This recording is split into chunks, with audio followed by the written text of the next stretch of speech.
Pain beyond words, he thinks. Now I know what it is. Learned for life, he thinks, and his gallows humour laugh is silent. Learn for death, he thinks, and instead of laughter, yet another mute, infernal scream. As the pain mounts its next attack, he knows, with a kind of crystal clear certainty, that he has laughed his last laugh.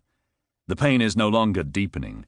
With what he can still make out as a mixture of satisfaction and terror, he feels that its intensity has reached its peak, and he understands just what process is now underway.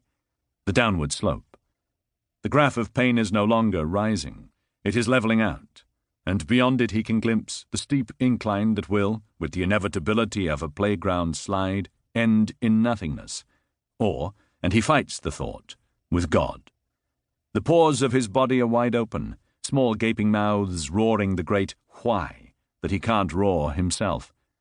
The images start to come to him. He knew they would. They come even as the pain increases to levels he couldn't have imagined even in his wildest fantasies. He is surprised at the possibilities that have lain hidden within him all these years. So they do exist. A person always carries these intense potentials within. While his entire being explodes in cascade after cascade, the pain seems more and more to shift from his fingers, genitals, and throat to a place outside himself. It somehow becomes general, rising above his body and invading his, and he can't help thinking of the word, his soul. All the while he tries to keep his mind clear, but then come more images.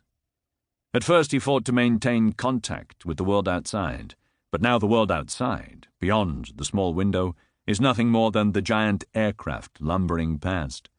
Now and then the figure of his tormentor glides by, with the deadly tools. Soon enough the roaring planes blend with the images, and now even the planes are transformed into shrieking infernal spirits. He can't gain control over the images, how they come, their order, their structure. He sees the unforgettable interior of the labour room where his son has been born, but he hasn't been there himself. Rather, as his son is born, he hears himself throwing up in the bathroom. But now he is there, and it is beautiful, odourless, soundless. Life goes on, clean and pure. He greets people he recognizes as great authors. He drifts through elegant old corridors. He sees himself making love to his wife, and her expression is joyful in a way he's never seen. He is standing at a podium. People applaud wildly. More corridors, meetings, conferences.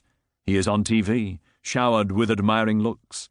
He sees himself writing with a white-hot passion. He sees himself read book after book, pile after pile of papers. But when the pain pauses and the rumble of the planes brings him back, it strikes him that all he sees is himself reading and writing, not what he is reading and writing. During those short pauses when he can catch his breath, he wonders what this means. It is clear now that the descent is starting. The pain no longer reaches him. He is fleeing his tormentor. He will be victorious. He even has the strength to spit on him, and the reply is a crunching sound and a small, slight increase in pain.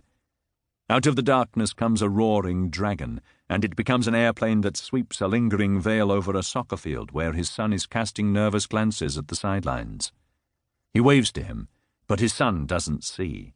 He waves more frantically and yells louder, but his son only looks more resigned, until he scores a goal for the opposing team, out of distraction or protest.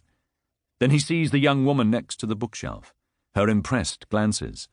They're walking along the large street, eagerly demonstrating their generation-defying love. On the other side, two completely motionless figures, his son and his wife, and he sees them and stops and gives her a deep kiss. He's running, working out.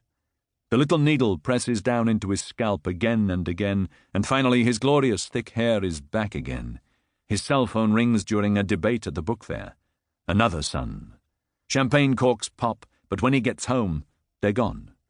And he's reading again, and in a final burst of consciousness he thinks that something out of all he's read and written ought to fly past, but the only thing he sees is himself reading and writing. And in one last shining second of lucidity that makes him think he is truly dying, he realizes that nothing he has read or written has meant anything. He might as well have done absolutely anything else. He thinks of the threat. No one will be able to hear you scream. Of how he didn't take the threat seriously, because he suspected.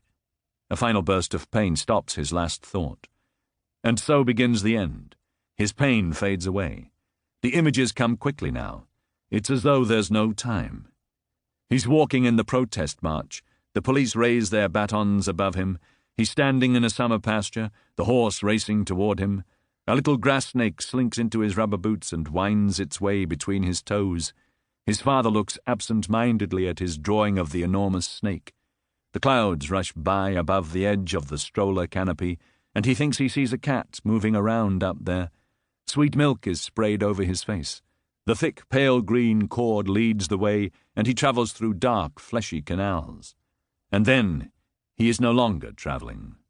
Thinks somewhere, what a sleazy way to die.